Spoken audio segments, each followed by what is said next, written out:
A day in my life bilang backdrop designer. Hello mga Mima! Welcome to my mini vlog for today's video. Andito ako sa multipurpose namin dito sa Basados.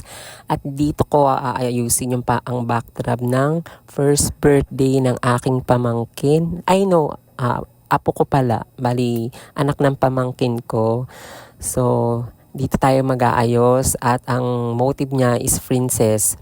So, alam niyo po, ang hirap talaga design talaga ng pag wala ka masyadong gamit. So, ang gamit mo lang is lobo at saka tela. So, parang ayoko rin naman kasing mag-ipon ng mga gamit na kung ano-ano kasi sobrang dami niya. Ay nako, ang talaga sa bahay.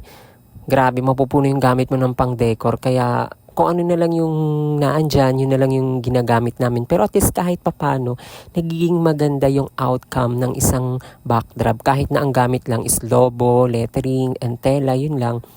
So dito nakapagsimula na akong gumawa and super excited nga kasi nga maganda sana yung design na gagawin kasi princess kaso nga syempre kulang nga sa mga gamit, kaya kung anong makikita mo na pwede mong ipang-design yun na lang gagawin mo at ito yung naging outcome ng aking design. At syempre nakakatuwa pa rin naman kasi naging maganda yung resulta niya, diba? So, ayun lamang po. Thank you sa pag-watch ng aking mga reels and see you po sa aking mga next video. Marami pang mga video. Salamat po mga Nima sa mga support at pag-watch ng mga video ko kahit nakakaumay. Thank you po sa inyong lahat. And that's all lang po. See you ulit sa aking mga next video. Bye-bye!